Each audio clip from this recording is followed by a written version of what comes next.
예, 오늘 말씀은 방금 전에 읽으셨던 요한복음 18장 1절에서 11절까지 말씀을 본문으로 바르게 하는 것이 힘이다 라는 제목으로 말씀을 나누려고 합니다.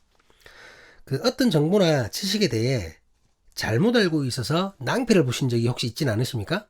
예, 내가 알고 있는 것이 사실은 아니었던 것이죠. 그 정보나 지식이 맞다고 강력하게 확신하고 있었는데 만약 그것이 아니었다면 참으로 난감한 상황입니다. 저도 가끔 그럴 때가 있습니다.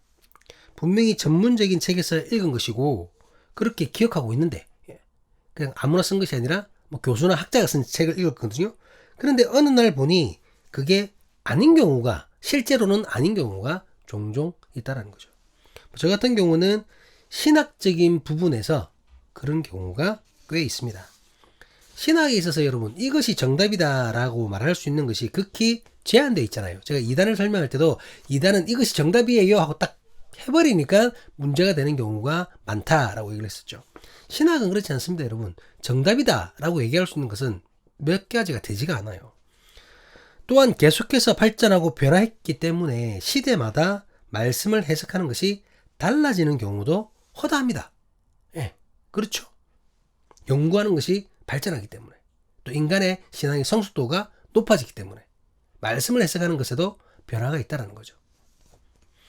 굳이 전문적인 신학이 아니더라도 성경과 관련된 것에 꽤 많은 그 사람들이 잘못 알고 있는 것도 있습니다. 뭐 소소한 것이지만 예전에 제가 설교 중에도 몇 번 언급했던 것 같은데 야고보서의 저자는 여러분 사도 야고보가 아닙니다. 뭐 너무나 잘 아시겠지만 형제 야고보죠. 우리는 소위 그분을 장로 야고보, 야고보 장로라고 부르잖아요. 사도 야고보와 구분하기 위해서. 그러니까 사도 야고보가 아니고 장로 야고보입니다. 사도 야고보는 야고보서가 기록되기 전에 순교하였죠. 그 전에 죽음을 맞이합니다. 그런데 이름이 똑같은 데다가 복음서에서는 예수님의 형제 야고보보다 사도 야고보가 더 중요한 인물로 등장하거든요. 그러니까 사도행전에서는 그렇지 않은데 복음서에 보면은 예수님의 형제 야고보는 잘 등장하지 않아요. 사도 야고보가 항상 베드로 요한과 함께 예수님의 특별한 제자로 항상 같이 다니잖아요. 그래서 야고보가 더 중요한 인물로 그려집니다. 그래서인지 목사님들 중에서도 착각을 해서 잘못 말씀하시는 경우가 종종 있어요. 사도 야고보가 마치 그 야고보서 쓴 것처럼. 아니 물론 야고보 장로를 뭐 또 다른 사도 야고보로 말하는 그 분도 있긴 표현하는 분도 있긴 하던데 그거는 이제 뭐 그냥 다른 표현인 것이고 아예 잘못 알고 있는 분들도 있다라는 거죠. 자, 그렇다 보니 그 말을 들은 일본 성도들은 당연히 그런 줄 아는 성도들이 이제 꽤 되죠. 뭐 야고보도 그렇지만 여러분 마리아도 마찬가지입니다. 마리아 많잖아요. 마리아의 경우도 마리아라는 이름이 아주 많이 나옵니다. 예수님 어머니도 육체적인 어머니도 마리아고 막달라 마리아도 있고 뭐 세베대 누구 뭐 어떻게 마리아도 있고 마리아가 많이 나와요. 예. 그러다 보니까 마리아도 헷갈리는 겁니다. 헷갈리는 거예요. 헤롯도 마찬가지죠. 이 헤롯이 있고 저 헤롯이 있고 뭐 알고 보면 헤롯 안디파스, 헤롯 대제 뭐 다르긴 한데 그냥 성경에 헤롯이라 돼 있으니까 헷갈리는 거죠. 이 헤롯이 누구고 저 헤롯은 누구지? 이렇게 성경적으로도 뭐 잘못 알고 있거나 오해하거나 뭐 이런 경우가 있다는 거죠. 일상생활에서도 크게 작게 잘못 알고 있는 것이 꽤 있습니다. 예전에 제가 이제 제 친구를 그 차에 태우고 운전하면서 그 친구 집으로 갔던 적이 있었어요. 그 내비게이션에 그 목적지를 입력하고 이제 출발하려고 했는데 그 친구가 옆에 앉아서 자기가 설명하겠다는 거야. 뭐 자기 집이니까 자기가 설명할 테니 그렇게 가면 된다. 뭐 그렇게 해서 그냥 갔어요. 근데 이제 가는 도중에 저한테 이제 1차선으로 붙으라고 그러더라고요. 1차선으로 붙어야 돼? 이러는 겁니다. 그래서 제가 그 친구 말대로 1차선으로 붙었어요. 예. 이 친구가 자꾸 아니 1차선으로 붙어야 돼. 우회전해야 되기 때문에 1차선으로 붙어야 돼. 이렇게 얘기하는 겁니다. 우회전을 해야 되기 때문에 1차선으로 붙으라는 겁니다. 이건 말이 되나요, 여러분? 나는 지금 1차선으로 계속 붙이고 있는데 1차선으로 붙으라고 얘기하고 그리고 1차선에 붙여서 우회전을 해라? 말이 안 되잖아요. 좌회전도 아니고. 나중에 이제 얘기를 해보니까 이 친구가 지금 차선을 거꾸로 알고 있었던 거예요. 우리가 봤을 때 운전석에서 왼쪽에서부터 1차선, 2차선 지금 보시는 대로 3차선, 4차선 이래 되잖아요. 근데 그 친구는 거꾸로 오른쪽에서부터 1차선, 2차선 이렇게 알았던 겁니다. 이 친구가 또 왼손잡이였거든요. 잘못 알고 있었던 거예요. 중앙선을 기준으로 거꾸로 알고 있었던 겁니다. 그러니까 막 엉뚱하게 이제 날 보고 자꾸 나는 1차선으로 붙고 있는데 자꾸 1차선으로 붙으라는 거예요. 이게 별것 아니라고 생각할 수도 있지만 여러분 자칫 잘못하면 큰 사고로 이어질 뻔했죠. 왜냐면 제가 1차선으로 붙었는데 갑자기 저 4차선에 있는 1차선으로 붙으라고 하니 우회전해야 된다고 막 헷갈리는 거예요. 내가 무리하게 꺾었으면 어떻게 됐을까요? 한국 그 사회는 꽤 긴 시간 여러분 가짜뉴스, 가짜뉴스 때문에 몸살을 앓고 있습니다. 이게 뭐 너무 오래됐죠 이제는. 최근 일도 아니고 벌써. 특히 요즘처럼 선거철이면 가짜뉴스의 수위와 양이 감당 못할 정도입니다. 그냥 웃고 넘어가기에는 그 폐해가 너무나도 크죠. 가짜뉴스 때문에 여러분 참 안타깝게도 스스로 생명을 끊는 괴로워서 사람들이 자기 말을 믿어주질 않으니까 유튜브나 다른 SNS에 떨고 다니는 그 가짜뉴스가 진짜인 줄 알고 진실을 외면한 채 나를 믿어주지 않으니까 그러다는 경우가 있지 않습니까?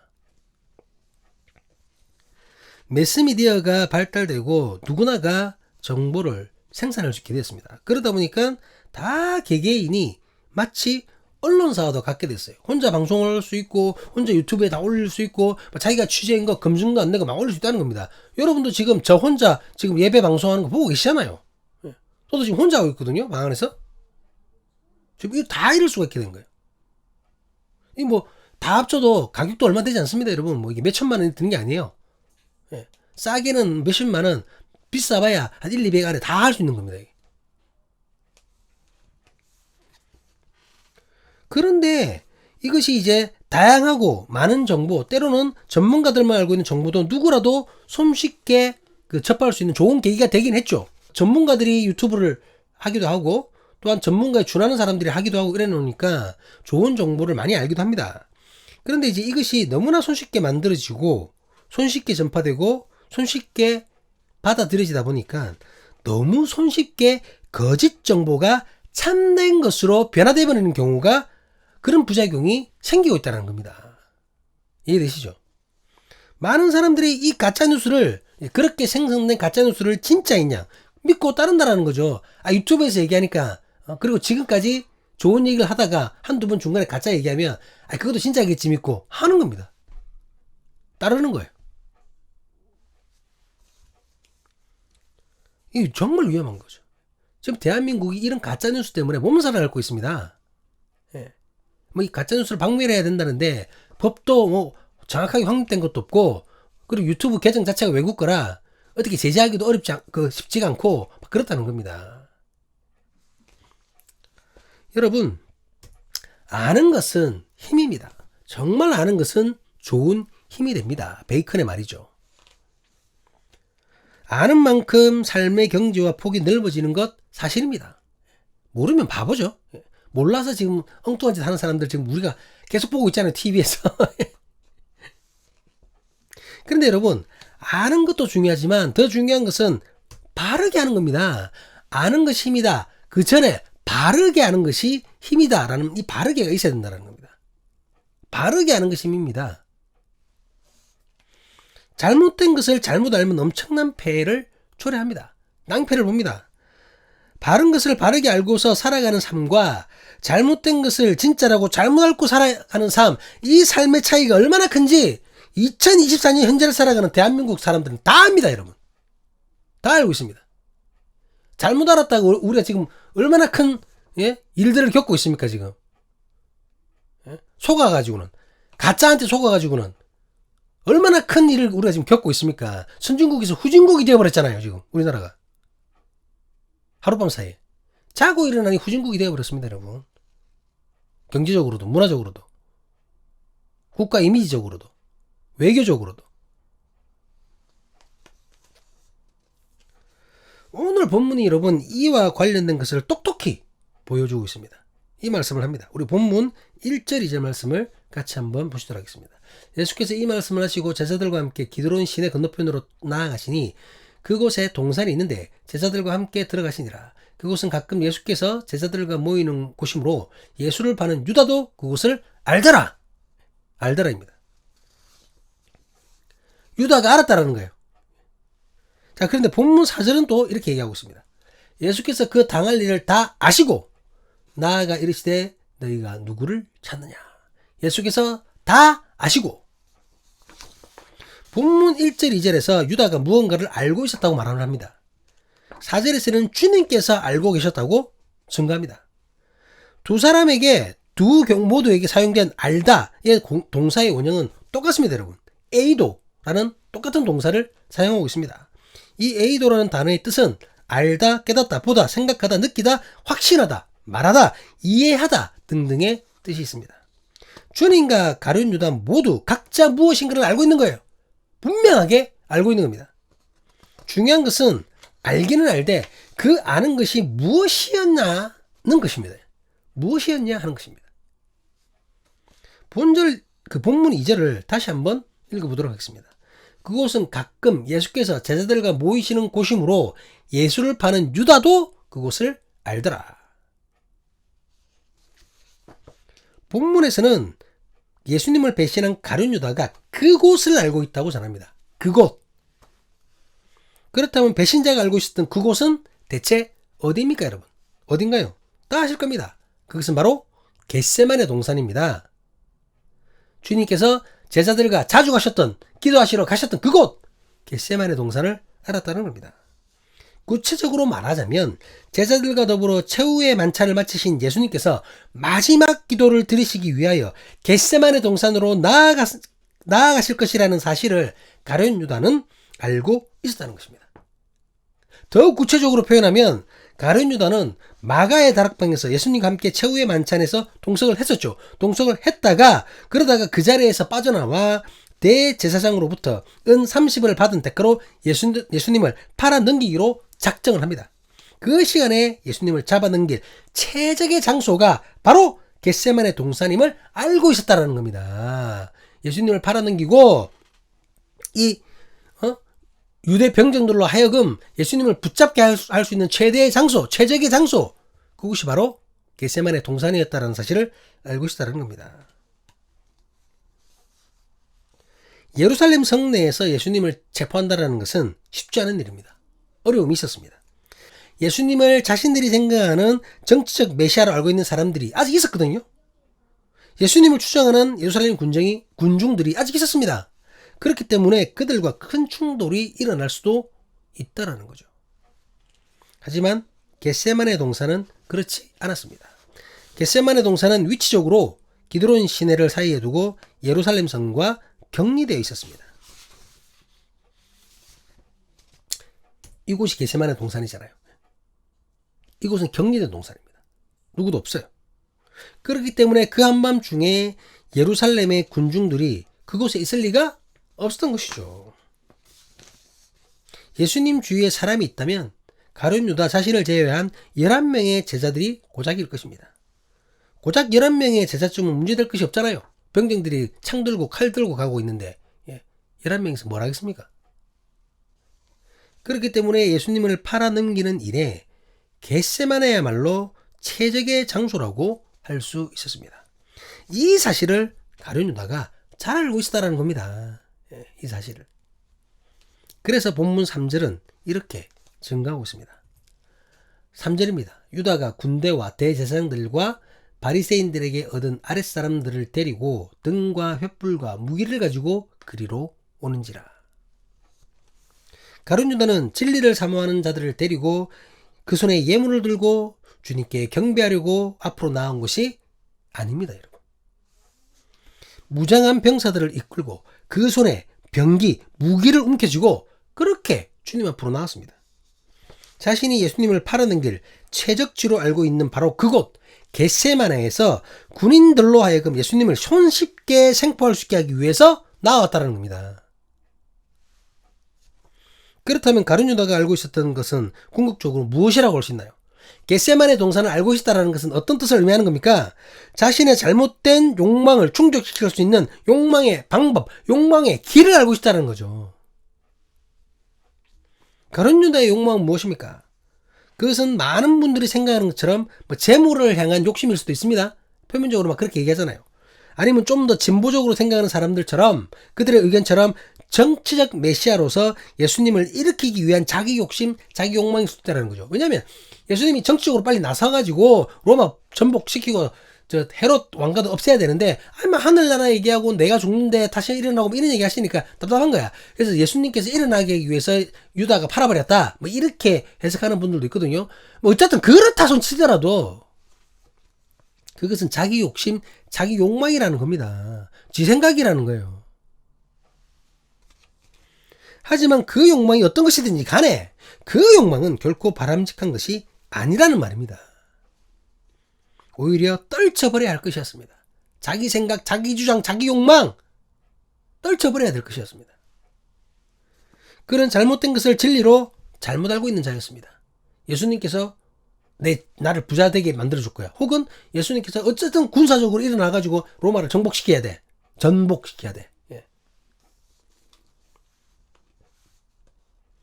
본문에는 나와 있지 않지만 가룟 유다는 예수님이라는 사실을 저 사람이 예수님이라는 사실을 알리기 위해서 예수님을 향해 입맞춤을 했다고 되어 있는 다른 복음서가 있습니다. 겟세마네에서 예수님 앞으로 다가가 예수님을 향해서 그 입맞춤을 했던 가룟 유다의 모습, 그 입맞춤의 의미는 뭘까요, 여러분? 의미는 무엇입니까, 여러분? 추악한 욕망의 표현입니다. 재물에 대한 욕심이었든지 아니면 자기 생각을 이루고 싶은 욕심이었든지 가룟 유다는 지금 오직 자신의 욕망을 위해서 거룩한 행위, 너무나도 거룩한 행위잖아요. 입맞춤이라는 것이 이 거룩한 행위로 크나큰 죄를 저지르고 있는 겁니다. 참 그냥 말도 안 되는 짓을 한 거죠. 가룟 유다의 몸은 주님 앞으로 나아가며 주님과 점점 가까워졌지만 그리고 결국 입맞춤까지 이루어졌지만 가룟 유다의 마음은 진리요 생명이신 예수 그리스도와 더욱 멀어졌던 것입니다. 잘못된 개인의 욕망과 진리는 결단코 양립할 수 없습니다. 가룟 유다는 잘못 알고 있었고 그것을 진리로 착각했던 것입니다. 바르게 알지 못하고 잘못된 알을 가지고 있었던 거죠. 그 잘못된 알이 스승을 팔아버리는, 하나님의 아들을 팔아버리는, 구세주를 팔아버리는, 그것도 입맞춤을 통해 이런 일이 일어났다는 겁니다. 가룟 유다와는 달리 예수님께서는 무엇을 알고 있었습니까? 본문 4절을 다시 한번 보시도록 하겠습니다. 예수께서 그 당한 일을 다 아시고 나아가 이르시되 너희가 누구를 찾느냐? 당신의 제자였던 가룟 유다의 배신을 알고 있었습니다. 이렇게 될 줄 알았다는 거죠. 그 배신으로 자신이 로마와 유대 병정에게 붙잡히고 고난받으실 것을 알고 계셨습니다. 이 세상 만민을 죄에서 구원하기 위해 당신 자신이 십자가의 고난을 감당해야 함을 알고 계셨습니다. 그 십자가 위에서 당신께서 죽어야 한다는 사실을 알고 계셨습니다. 그 십자가의 죽음의 때, 그 때가 바로 지금임을 알고 계셨습니다. 바로 그것이 아버지 하나님의 뜻임을 알고 계셨습니다. 예수님께서는 반드시 알아야 할 바른 것을 바르게 알고 계시던 것입니다. 그뿐이 아니었습니다. 우리 본문 5절에서 8절까지 말씀을 같이 한번 보시도록 하겠습니다. 대답하되 나사렛 예수라 하거늘 이르시되 내가 큰일을 하시니라. 그를 파는 유다도 그들과 함께 섰더라. 예수께서 그들에게 내가 큰일을 하실 때에 그들이 물러가서 땅에 엎드러지는지라. 이에 다시 누구를 찾느냐고 물으신데 그들이 말하되 나사렛 예수라 하거늘 예수께서 대답하시되 너희에게 내가 큰일을 하였으니 나를 찾거든. 이 사람들, 제자들이겠죠? 이 사람들이 가는 것은 용납하라 하시니. 예수님께서는 하나님의 말씀을 기억하고 계시던 것입니다. 진리를 기억하고 계시던 것입니다. 그 진리를 알았다는 것입니다. 예수께서는 마지막 순간까지 하나님과의 말씀, 그 약속의 말씀을 붙잡고 계셨습니다. 모든 사람이 다 잠든 캄캄한 밤중에 겟세마네 동산에서 병기로 무장한 배신자 가룟 유다 일당 앞에서 예수님은 그곳에 서 계셨습니다. 예수님께서 혀를 다니시는 것처럼 보입니다. 하지만 절대로 그렇지 않습니다. 그 힘든 시간 하나님께서 예수님과 함께 하셨습니다. 아버지 하나님께서 주님 안에, 주님께서 아버지 안에 계셨습니다. 아버지 하나님께서는 당신의 말씀을 생명 다해 따르는 예수님의 심령 속에 함께 하셨습니다. 가룟 유다도 알고 있었고 예수님도 알고 계셨습니다. 하지만 예수님과 유다가 알고 있었던 것의 내용과 결과는 전혀 달랐습니다. 잘못된 것을 알고 허망한 욕망을 움켜쥐었던 가룟 유다입니다. 그는 은 30으로 자기 지갑을 불리는 듯 했습니다. 하지만 그는 인류 역사상 가장 더러운 배신자의 표상이 되어버립니다. 자기 욕망의 무게에 짓눌려 스스로 목숨을 버리는 처참한 최후를 맞이합니다. 예수님은 참되고 바른 진리의 길을 바로 알고 계셨습니다. 마지막 순간까지 하나님의 약속을 붙잡고 놓지 않았습니다. 예수님은 십자가 위에서 가장 처참하고 무력하게 죽으셨습니다. 그리고 그것으로 끝인 것처럼 보였습니다. 하지만 예수님은 죽음을 깨뜨리셨습니다. 죽음까지 이기시고 부활하셨습니다. 부활하셔서 영원한 생명의 주 만인의 구세주가 되셨습니다. 오늘 우리는 자신을 돌아보며 스스로에게 질문할 필요가 있습니다. 나는 무엇을 알고 있는가? 내가 알고 있는 것이 정말로 진리인가? 나는 바른 것을 바르게 알고 그 바른 길을 제대로 가고 있는가? 생명의 길이 되신 예수 그리스도의 길을 제대로 쫓고 있는가? 혹시 잘못된 것을 진짜라고 잘못 알고서 그릇된 길을 가고 있지는 않은가? 가룟 유다와 같이 내 욕망의 길을 진리의 길로 착각하고 걸어가고 있지는 않은가? 지금 내 마음속에 꽉 차 있는 것이 과연 무엇인가? 창조자이신 하나님의 뜻인가? 아니면 세속의 가치를 쫓고 있는 나의 이기적인 욕망인가? 지금 내가 알고 있는 것, 그것으로 내가 어떻게 하겠다라고, 어떤 행동을 하겠다라고 마음먹고 있는 그 가치가 과연 참된 가치가 맞는 것인가? 말씀을 마무리하겠습니다. 성경은 우리 배경화면이 성경인데요. 이 성경은 감동을 주기 위한 책이 아닙니다, 여러분. 성경은 은혜를 주기 위한 책이 아닙니다. 성경은 즐거움을 주기 위한 책은 더더욱 아닙니다. 감동도 있고 은혜도 있고 즐거움도 있습니다. 말씀 안에. 그런데 그것을 주기 위한 것이 목적이 아니라는 겁니다. 성경은 복음의 책입니다. 성경은 진리를 전한 책이며 성령의 역사를 말하는 책입니다. 성경은 주님의 말씀이며 우리를 진리로 인도하는 책입니다. 주님은 단 한 번도 거짓을 말씀하시지 않으셨습니다. 목적을 이루기 위해 사람들을 속이는 일이 없었습니다. 많은 사람들을 모으기 위해, 그들을 감동시키기 위해, 그들에게서 많은 헌금을 걷기 위해 그렇게 가짜뉴스를 말하면서 사기친 적이 없으시다는 겁니다. 왜? 주님이 진리이고 복음이 진리이기 때문입니다. 그 진리에는 거짓이 함께할 수 없기 때문입니다. 그 진리의 말씀을 전하면서 가짜뉴스를 얘기하고 왜곡된 설교를 하는 사람들 다 가짜라는 겁니다. 그래서 양립할 수가 없어요. 어떤 목적에서든지 교회가 거짓을 말해서는 안 되며 목회자가 가짜뉴스를 만들어서는 안 됩니다. 내 욕망, 내 계획, 잘못된 나의 것을 지키기 위해 진리를 왜곡해서도 안 된다는 겁니다. 말씀을 왜곡해서는 안 됩니다. 거짓을 말해서는 안 됩니다, 여러분. 입만 열면 막 말씀 왜곡 거짓말하는 작자들 있잖아요, 가짜들. 제발 우리가 그걸 구분해야 됩니다, 여러분. 제발. 사랑하는 사람의 교회 신앙 공동체 여러분, 예수님이 진리이십니다. 진리이신 예수님이 우리의 목적이 되십니다. 우리는 믿음으로 그 목적을 실현하면 됩니다. 결코 거짓말로 진리이신 주님을 향한 목적을 이룰 수 없습니다.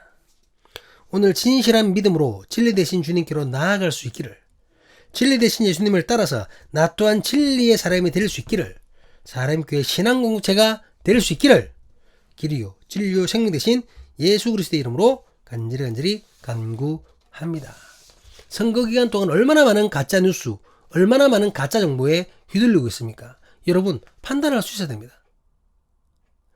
하나에만 꽂히지 마시고 여러 말을 듣고 그곳에서 우리가 또 말씀에 빗대어서 어느 것이 진리이고 무엇이 맞는 것인지를 제대로 판단할 수 있는, 그래서 나의 소중한 한 표를 정말 이 나라를 위해서 잘 사용할 수 있는 위대한 대한민국의 국민이 될 수 있기를 주님의 이름으로 간절히 간절히 간구합니다.